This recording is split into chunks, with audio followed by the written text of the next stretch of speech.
do others praise you for, but you take for granted?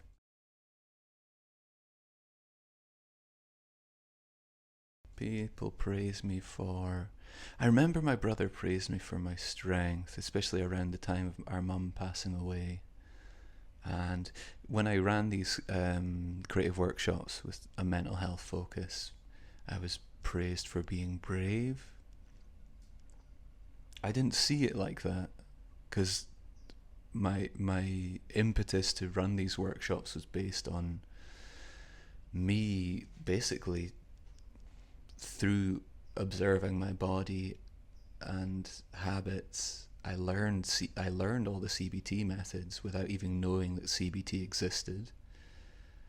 And then I was like, oh fuck, I need to tell people about this. Like, I need to help other people. And I think because I maybe felt so helpless at one point, I was like, this is just what I have to do. So I suppose brave can come into the same space as duty, but for me it was definitely a duty. People have praised the way I dress. People just seem to clock that I have capacity to hold more space for others, or like more of an introspection. It's weird how that happens. I don't know if that's something that I'm praised for per se, but it's a weird phenomenon. What, if anything, is easy for you but hard for others?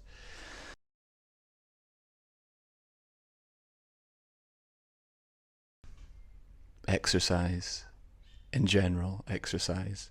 But this is all because, well, I was really active as a kid. Like, my brother was the one that read all the time, and I was outside running in the street and running around, and so I've always had quite a lot of energy.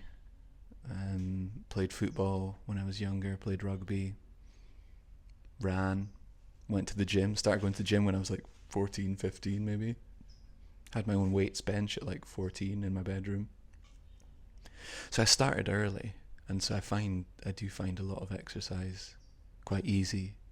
Getting harder now as I'm getting older, of course. Yeah. And I know that's hard for many people who didn't engage with it early enough, like early, because I think that's what's given me the advantage. But then there's probably genetics in there as well. What do you spend a lot of time doing that you're really bad at?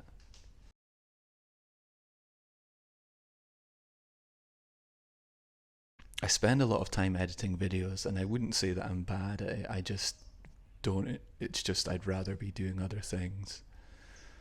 I find it hard to extract the joy out of it.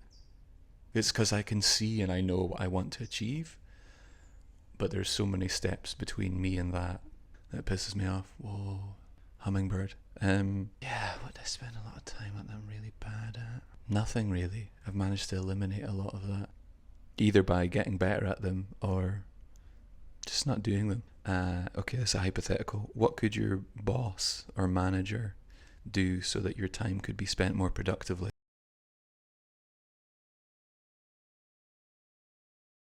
I'm going to answer this as a general sort of question for neurodivergent people, or we can extrapolate what I say as something that's to be addressed in that area in general.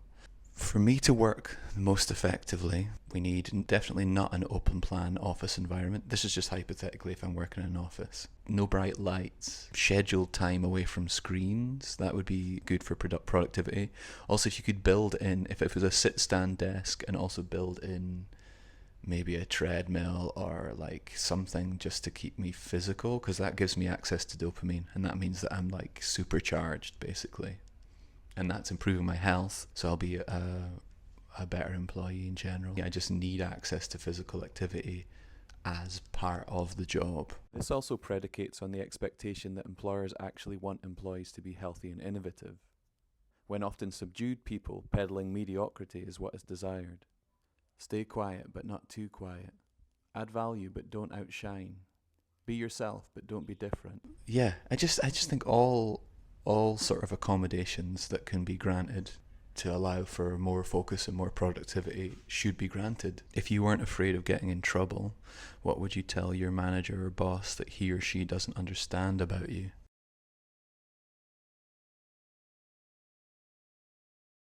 that you need to give me a good North Star, and I'm going to ask a lot of whys, and you need to answer the whys. I need to know why we're doing something, and you need to tell me why we're doing it, and it has to be a just reason. But then, that doesn't apply. If I can sense that nobody's bullshitting and there's no games being played, then that doesn't even come into it. It's just when the work's a bit more muddy, not transparent about who's doing what. Because I think one thing I could never wrap my head around is the fact that doing good work is not enough in so many companies. And that's where the political game comes in. Being seen to be doing good work, that's more effective. It's playground fucking nonsense.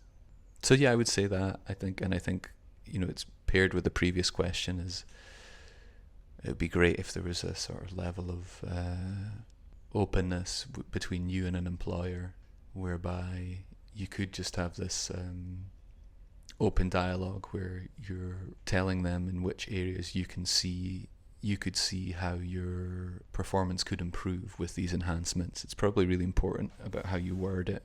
They're going to be like, well, why do we need to go to this expense? Like, no one else is getting this. And it's like, well, exactly that. Either appreciate the asset and make adjustments, or be devoid of anyone in the company who has any possibility of innovating. But I think a really important thing here to cover is the fact that if the world was designed for neurodivergent people, it would benefit all of society. It would benefit everyone. All of the questions that are within the section in the book can apply to anyone, and would be worth exploring for any individual. It's more to do with tolerance and sensitivity, and I think that's what sets neurodivergent people apart. One of the things. Yeah, thanks for engaging with it, and I hope you got something from it. All right. What?